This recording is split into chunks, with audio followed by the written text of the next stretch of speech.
If you've ever felt afraid in your own home, wondering if you were really your parents' child, don't scroll away. In the next few minutes, I'm going to answer that question by exposing 7 classic behaviors of narcissistic parents. Behaviors so twisted, they make your survival radar scream. By the end, you'll see their playbook, understand why you got pulled in, and walk away with a plan to guard your peace.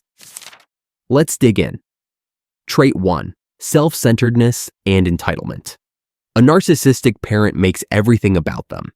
They see themselves as the center of the universe, with an inflated sense of importance and a belief that their needs come first.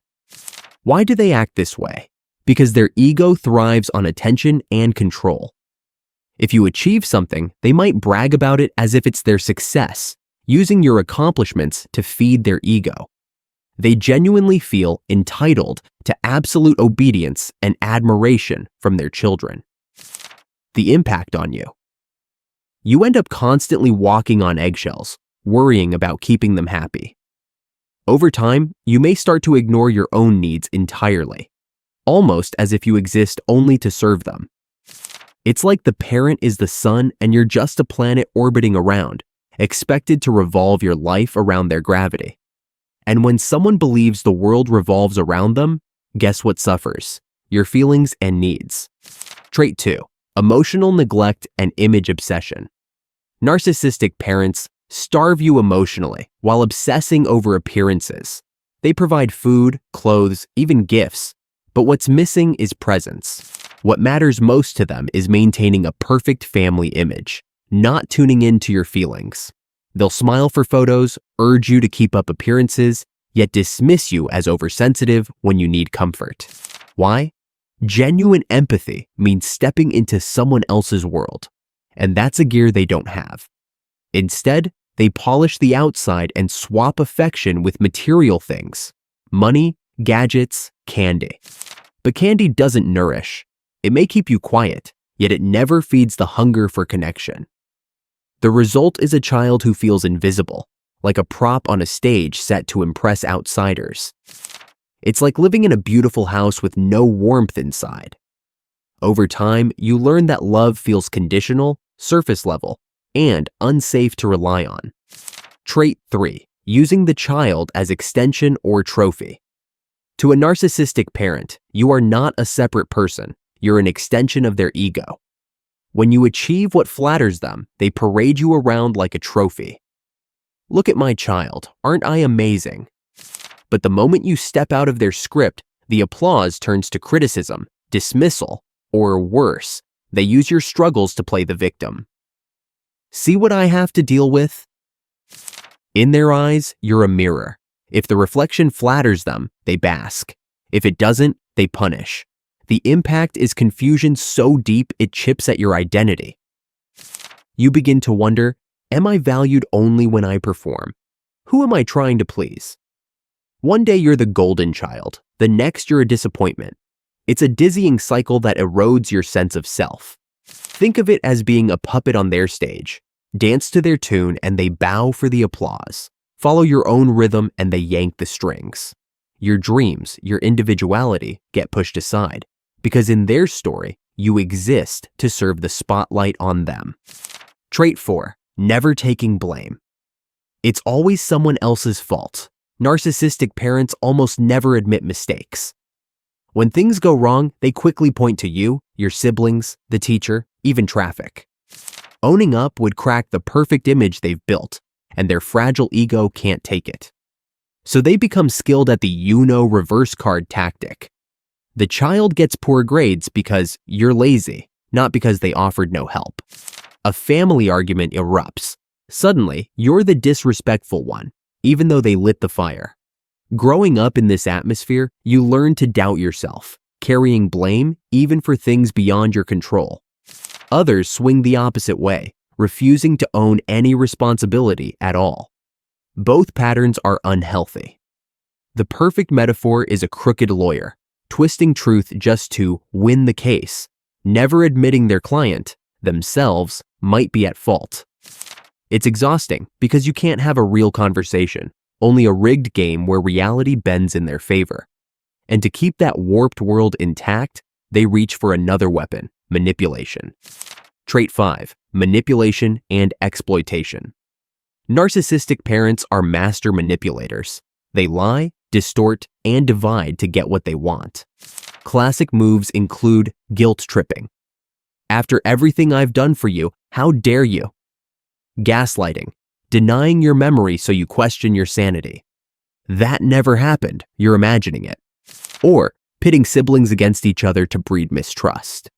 The single goal, maintain power at any cost.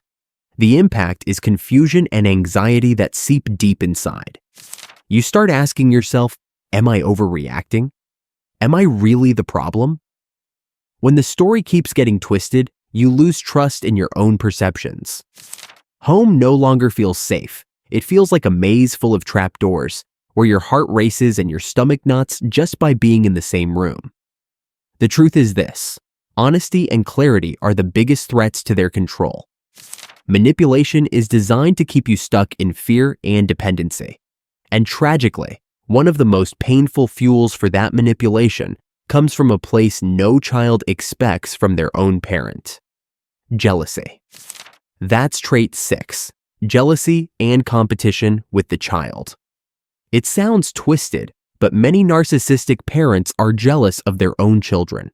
A mother might envy her daughter's youth or beauty. A father might compete with his son's accomplishments. Instead of feeling proud, they feel threatened. Any success or talent you have that they lack can trigger their insecurity. They might respond by belittling your achievement. Oh, anyone could win that, it's no big deal. Or they try to one-up you. Well, I have done even better in my day. In extreme cases, they may even sabotage opportunities out of envy. Psychologically, what's happening? The child's success makes them fear they're no longer the center of attention or superior. It's as if, in their mind, there's only room for one star in the family, and they'll be damned if it's not them. For the child, this is heartbreaking. You're left thinking, why can't my parent just be happy for me? You might start shrinking yourself to avoid triggering their envy, downplaying your wins, hiding parts of your life, just to keep the peace. And if you dare call them out or assert yourself in the face of this, you often meet the next trait head-on: the explosive ego. Trait 7, fragile ego and explosive reactions. Narcissistic parents have extremely fragile egos beneath the outward arrogance. Any perceived criticism, even a mild disagreement or a no from you, can puncture their veneer of superiority, and they explode in response. This is often called narcissistic rage, a disproportionate, intense anger when their self-image is challenged. Why are they so reactive? Remember, their self-esteem is like a balloon. It looks big, but one pinprick of criticism and piao pi. So if you point out something they did wrong or even hint at setting a boundary, they might yell, cry, throw a fit, give you the silent treatment, or punish you in some way. The impact on you is living in constant fear of triggering that rage. Over time, children in this environment may develop anxiety or complex PTSD, always bracing for the next outburst. It's like living with a volatile volcano, calm one minute, erupting the next. And after the explosion, the parent often acts like nothing happened or blames you for it. See what you made me do? Which ties back to the blame shifting. It's not your fault. Their reactions are theirs to own, but they make you feel responsible. Enduring these eruptions often forces children to give up even more of themselves. Take a breath. If you recognized your life in these traits, you're not alone, and you're not crazy. Narcissistic parents are real, and the damage they do is real. Nothing about being someone's child obligates you to tolerate abuse or manipulation. It's not disloyal to draw the line at behaviors that hurt you. In fact, breaking the cycle is an act of courage and self-respect. I want to affirm this. You are worthy of respect, love, and calm in your life. If this helped you, consider leaving a comment or saving this message. You might need a reminder on a hard day that you're not alone and not to blame. Stay tuned and remember, it's not about fixing them, but freeing yourself. You deserve peace.